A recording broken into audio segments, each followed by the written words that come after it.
بالله من شرور أنفسنا ومن سيئات أعمالنا من يهده الله فلا مضل له ومن يضلله فلا هادي له ونشهد أن لا إله إلا الله وحده لا شريك له ونشهد أن سيدنا ومولانا محمدا عبده ورسوله قال الله تبارك وتعالى في القرآن المجيد والفرقان الحميد فأعوذ بالله من الشيطان الرجيم بسم الله الرحمن الرحيم فبما رحمة من الله لنت لهم ولو كنت فظا غليظ القلب لانفضوا من حولك فاعف عنهم واستغفر لهم وشاورهم في الأمر فإذا عزمت فتوكل على الله وقال النبي صلى الله عليه وسلم إنما المؤمن ليدرك بحسن خلقه درجة الصائم القائم صدق اللہ العظیم۔ میرے عزیزو، میں نے ابھی ایک قرآن مجید کی آیت تلاوت کی اور ایک اللہ کے نبی صلی اللہ علیہ وسلم کی حدیث مبارکہ بھی پڑھی ہے، جس میں اللہ کے نبی صلی اللہ علیہ وسلم نے فرمایا حسن اخلاق، اچھے اخلاق سے آدمی اس درجے تک پہنچ جاتا ہے جس درجے تک ایک آدمی روزہ رہ کر پوری رات عبادت کر کے جس درجے تک پہنچتا ہے، اچھے اخلاق والا آدمی اپنے اچھے اخلاق کی وجہ سے اس درجے تک پہنچ جاتا ہے۔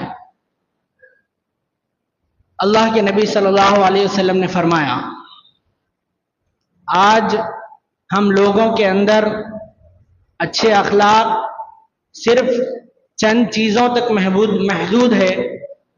اس میں سے ہم یہ سمجھتے ہیں کہ اگر کوئی ہمیں سلام میں پہل کرے یا ہمیں اچھی طرح آ کر جھک کر سلام کرے اور ہم سے ملتے وقت مسکرائے اور سامنے والا بھی ہم سے مسکرا کر ملے اور جب بھی ہم اس سے مل رہے ہیں وہ مسکرا رہا اور ہم مسکرا رہے ہیں اور صرف ہم دونوں کے تعلقات اچھے ہیں اور ہم اسی کو لے کر یہ سمجھ رہے کہ اس کے بھی اخلاق اچھے ہیں اور ہمارے بھی اخلاق اچھے ہیں، لیکن اللہ کے نبی صلی اللہ علیہ وسلم نے فرمایا یہ اصل اخلاق نہیں ہے۔ اصل اخلاق، اللہ کے نبی صلی اللہ علیہ وسلم نے فرمایا اگر کوئی تمہیں توڑنے سے مراد اگر تم سے کوئی رشتہ توڑ دے تو تم اپنی طرف سے پہل کرو اور اس سے رشتہ جوڑو۔ پھر اللہ کے نبی صلی اللہ علیہ وسلم نے فرمایا اگر تم سے کوئی چیز چھین لے، جیسے آج کے معاشرے میں ہم دیکھتے ہیں کہ بھائی بھائی میں لڑائی ہے، بھائی بھائی میں جھگڑا ہے، بھائی بہن میں جھگڑا ہے، زمینوں کے تعلق سے یا کسی بھی تعلق سے اگر کوئی ہم سے چھین لے تو تم اللہ کے لیے اسے چھوڑ دو۔ پھر اللہ کے نبی صلی اللہ علیہ وسلم نے فرمایا اگر کوئی تم پر ظلم کرے، زیادتی کرے تو تم اسے بھی اللہ کے لیے معاف کر دو۔ یہ اصل معاشرت ہے۔ ان تین چیزوں کو اللہ کے نبی صلی اللہ علیہ وسلم نے پوری زندگی عمل کرنے کی ہدایت دی، اور اللہ کے نبی صلی اللہ علیہ وسلم نے صحابہ کو فرمایا تم دنیا کے کسی بھی کونے میں چلے جاؤ اور وہاں جا کر سب سے پہلا کام یہ کرنا کہ تم اللہ سے ڈرنا، اور دوسری چیز اپنے اخلاق اچھے بنانا اور دوسروں کے سامنے پیش کرنا۔ احادیث کی کتابوں میں اللہ کے نبی صلی اللہ علیہ وسلم کی کئی احادیث ایسی ہے جس میں اللہ کے نبی صلی اللہ علیہ وسلم کے اخلاق بیان کیے گئے۔ حضرت عائشہ صدیقہ رضی اللہ تعالیٰ عنہ کے پاس دو صحابہ آئے اور آ کر پوچھنے لگے کہ ہمیں اللہ کے نبی صلی اللہ علیہ وسلم کی زندگی کے بارے میں کچھ بتائیے، تو انہوں نے بتایا کہ اللہ کے نبی صلی اللہ علیہ وسلم کی زندگی پوری قرآن مجید میں ہے۔ قرآن مجید پوری اللہ کے نبی صلی اللہ علیہ وسلم کی زندگی ہے، پوری سیرت اللہ کے نبی صلی اللہ علیہ وسلم کی قرآن مجید میں ہے۔ پھر اللہ کے نبی صلی اللہ علیہ وسلم نے فرمایا اللہ نے مجھے اخلاق کو مکمل کرنے کے لیے بھیجا ہے، کامل کرنے کے لیے مجھے بھیجا ہے۔ پھر اللہ کے نبی صلی اللہ علیہ وسلم نے کر کے دکھلایا، صحابہ نے اللہ کے نبی صلی اللہ علیہ وسلم کو دیکھا کرتے ہوئے کہ اللہ کے نبی صلی اللہ علیہ وسلم کا طریقہ کیسا تھا.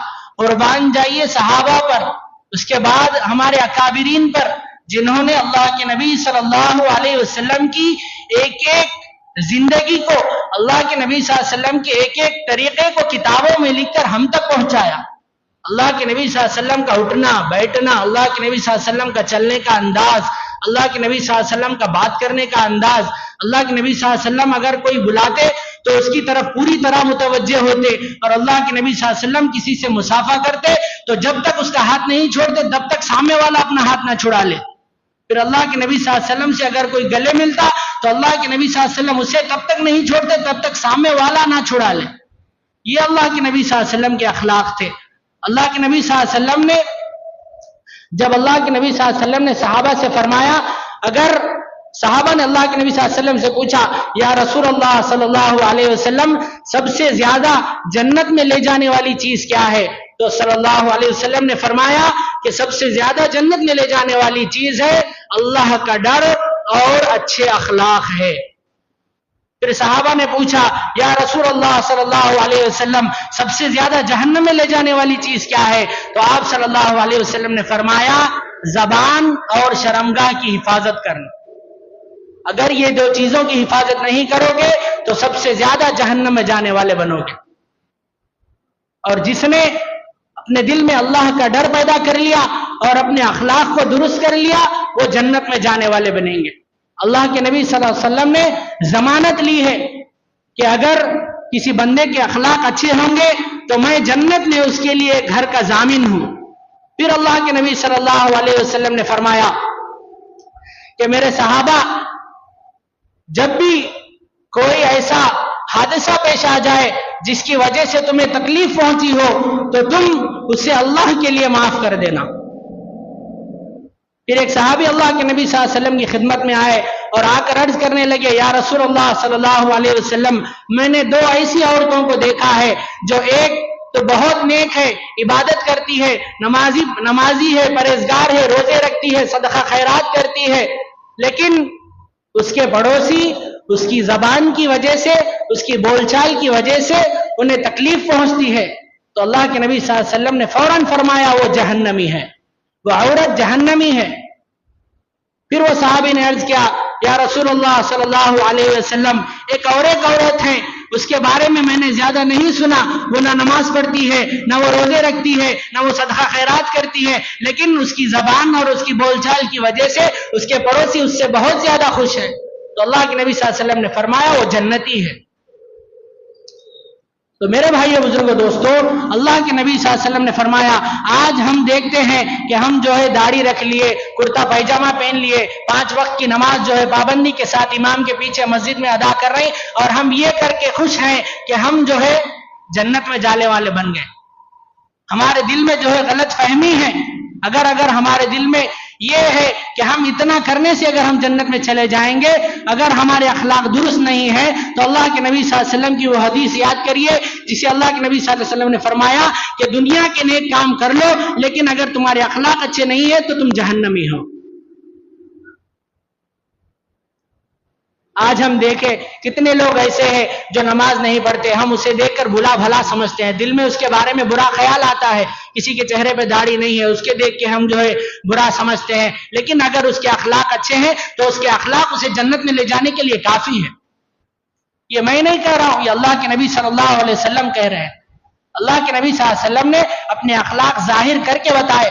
ابو طالب کا جب انتقال ہوا تو اللہ کے نبی صلی اللہ علیہ وسلم پر ظلم زیادتی ہونے لگی. اللہ کے نبی صلی اللہ علیہ وسلم نے کفار و مشرکین نے اللہ کے نبی صلی اللہ علیہ وسلم پر ظلم زیادتی کرنا شروع کر دیا. اللہ کے نبی صلی اللہ علیہ وسلم نے برداشت کیا. اللہ کے نبی صلی اللہ علیہ وسلم کا بہت مشہور واقعہ ہے طائف کا، جو ہم بارہا سنتے رہتے ہیں، فضائل اعمال کی کتابوں میں پڑھتے رہتے ہیں. حضرت مولانا زکریا صاحب رحمۃ اللہ علیہ نے اسے بڑی تفصیل سے لکھا ہے. ہم پڑھے اور ہم دیکھیں اللہ کے نبی صلی اللہ علیہ وسلم کی زندگی کو. اللہ کے نبی صلی اللہ علیہ وسلم جب طائف میں جو ہے دعوت دینے کے لیے گئے تو کفار و مشرکین نے اللہ کے نبی صلی اللہ علیہ وسلم کو جو ہے پتھروں سے مارا. آج ہمیں کوئی غلطی سے بھی ہمارا ہاتھ یا کسی کا ہاتھ ہمیں ٹچ ہو جائے تو ہم اس کا گرہبان پکڑ لیتے ہیں. لیکن اللہ کے نبی صلی اللہ علیہ وسلم نے ایسا نہیں کیا. اللہ کے نبی صلی اللہ علیہ وسلم کے جسم میں مبارک سے خون بہ رہا تھا، لیکن اللہ کے نبی صلی اللہ علیہ وسلم نے ان کے لیے بد دعا نہیں کی، بلکہ اللہ کے نبی صلی اللہ علیہ وسلم نے ان کے لیے ہدایت کی دعا کی. یہ تھے اللہ کے نبی صلی اللہ علیہ وسلم کے اخلاق جو اللہ کے نبی صلی اللہ علیہ وسلم نے وہاں دکھائے. کئی واقعات ہیں اللہ کے نبی صلی اللہ علیہ وسلم کے. اللہ کے نبی صلی اللہ علیہ وسلم کے چچا جسے اللہ کے نبی صلی اللہ علیہ وسلم بہت زیادہ محبت کرتے تھے، جن کے بارے میں آتا ہے سید الشہداء حضرت حمزہ رضی اللہ تعالیٰ عنہ. اللہ کے نبی صلی اللہ علیہ وسلم کو اطلاع ملی کہ حضرت حمزہ رضی اللہ تعالیٰ عنہ کو شہید کر دیا گیا، تو اللہ کے نبی صلی اللہ علیہ وسلم غصے میں آ گئے، جلال میں آ گئے اور کھڑے کر اعلان کرنے لگے جس نے حمزہ کو قتل کیا اس کے بدلے میں 70 کفار و مشرکین کو قتل کروں گا. اللہ کی طرف سے وحی آئے، اے حبیب ایک کا بدلہ تو ایک ہے، حمزہ کے ایک کا قتل کا بدلہ ایک ہے، تم 70 کو کیسے قتل کرو گے؟ اگر تم اس قاتل کو معاف کر دو گے تو تمہارے لیے بہتر ہے. پھر اللہ کے نبی صلی اللہ علیہ وسلم کا مزاج جب ٹھنڈا ہوا، وحشی رضی اللہ تعالیٰ عنہ جنہوں نے حضرت حمزہ کو قتل کیا وہ اللہ کے نبی صلی اللہ علیہ وسلم کی خدمت میں آئے، تو اللہ کے نبی صلی اللہ علیہ وسلم نے ان کو دیکھا تو ان کے چچا کی یاد آئی، رونے لگے. اس کے بعد اللہ کے نبی صلی اللہ علیہ وسلم نے وحشی رضی اللہ تعالیٰ عنہ کو بھی معاف کر دیا. حضرت وحشی نے اللہ کے نبی صلی اللہ علیہ وسلم کی خدمت میں کلمہ پڑھا اور اسلام قبول کر لیا. حضرت ابو بکر صدیق رضی اللہ تعالیٰ عنہ کے زمانے میں مسلمہ کذاب نے نبوت کا دعویٰ کیا تو حضرت ابو بکر صدیق رضی اللہ تعالیٰ عنہ کھڑے ہوئے اور کہنے لگے کہ مسلمہ کذاب کو کون قتل کرے گا؟ یہ وحشی رضی اللہ تعالیٰ عنہ کھڑے ہوئے اور جا کر مسلمہ کذاب کی گردن اڑا دی اور اسے فی النار کر دیا اور کھڑے ہو کر اعلان کیا قتل خیر الناس اور ثم قتل شر الناس، اور کہا کہ میرے ہاتھوں سے ایک اچھے آدمی کا قتل ہوا اور میں نے توبہ کی، اللہ نے میرے توبہ قبول کی اور میں نے آج اس تلوار سے ایک برے آدمی کا قتل کر دیا. ایسے اللہ کے نبی صلی اللہ علیہ وسلم کے اخلاق تھے. اپنے چچا کو قتل کرنے والے کو معاف کر دیا، اپنے اوپر پتھر مارنے والے کو معاف کر دیا. آج ہماری زندگیوں میں ہم جھانک کر دیکھیں، ہم چھوٹی چھوٹی بات پر ہم لڑائی جھگڑا کر لیتے ہیں، ہم چھوٹی چھوٹی بات پر بات چیت ختم کر دیتے ہیں، ہم چھوٹی چھوٹی بات پر تعلقات ختم کر دیتے ہیں، ہم چھوٹی چھوٹی بات پر پولیس اسٹیشنوں پہ چلے جاتے ہیں، ہم چھوٹی چھوٹی بات پر عدالتوں میں چلے جاتے ہیں. آج عدالتوں میں پولیس اسٹیشنوں میں جا کر دیکھیے سب سے زیادہ تعداد مسلمانوں کی ہے. یہ کس وجہ سے ہے کہ ہمارے اندر برداشت کا مادہ ختم ہو گیا، ہمارے اندر اللہ کے نبی صلی اللہ علیہ وسلم کی سنتیں ختم ہو گئی، ہمارے اندر سے اللہ کے نبی صلی اللہ علیہ وسلم کے اخلاق ختم ہو گئے، ہمارے اندر جو ہے صحابہ کی ایک عادت نہیں آئی. اللہ کے نبی صلی اللہ علیہ وسلم نے فرمایا میرے صحابہ ستاروں کے مانند ہے، اگر تم ایک ہی اتباع کر لو گے تو جنت میں چلے جاؤ گے، تم فلاح کو پا جاؤ گے. اللہ کے نبی صلی اللہ علیہ وسلم کی زندگی میں کئی ایسے واقعات آئے. اللہ کے نبی صلی اللہ علیہ وسلم ایک مرتبہ جا رہے تھے، اللہ کے نبی صلی اللہ علیہ وسلم کے کندھوں پر چادر تھی، ایک کفار جو اللہ کے نبی صلی اللہ علیہ وسلم کا پیچھا کر رہا تھا بدماشی کے طور پر، اس نے اللہ کے نبی صلی اللہ علیہ وسلم کے گلے سے چادر کھینچی، اتنی زور سے کھینچی کہ اللہ کے نبی صلی اللہ علیہ وسلم کے گلے مبارک پر اس چادر کے نشان پڑ گئے. صحابہ نے دیکھا، صحابہ کو غصہ آیا، لیکن اللہ کے نبی صلی اللہ علیہ وسلم نے صحابہ کو روک دیا اور اللہ کے نبی صلی اللہ علیہ وسلم نے اس کفار کو بلایا اور اس کافر کو بلا کر اللہ کے نبی صلی اللہ علیہ وسلم نے اس سے مسکرا کر بات کی، اس سے سلام کیا اور اس سے پوچھا تمہیں کیا چاہیے. آج اگر ہم ہوتے تو ہم سوچے اس کا کیا حشر کرتے، لیکن اللہ کے نبی صلی اللہ علیہ وسلم نے اسے بازو بٹھایا اور اس سے پوچھا کہ تمہیں کیا چاہیے، تو اس نے کہا کہ اللہ کا مال جو تمہارے پاس ہے اس میں سے میری مدد کر دو. وہ تو مدد کے لیے آیا تھا، اس کے اندر تو عاجزی و انکساری ہونا چاہیے تھی، لیکن اس نے اللہ کے نبی صلی اللہ علیہ وسلم کو تکلیف پہنچائی. لیکن اللہ کے نبی صلی اللہ علیہ وسلم نے اسے بھی معاف کر دیا اور صحابہ سے عرض کیا کہ اس کی مدد کر دو. کئی واقعات ہیں اللہ کے نبی صلی اللہ علیہ وسلم کے. اللہ کے نبی صلی اللہ علیہ وسلم کے پاس اللہ کے نبی صلی اللہ علیہ وسلم جو ہے ایک جنگ سے واپس آ رہے تھے. اللہ کے نبی صلی اللہ علیہ وسلم نے جو ہے ایک درخت کے نیچے جو ہے آرام کرنے کے لیے تھوڑی دیر لیٹے اور اللہ کے نبی صلی اللہ علیہ وسلم کی تلوار نکالی, جھاڑ پر لٹکائے. اللہ کے نبی صلی اللہ علیہ وسلم آرام کر رہے تھے.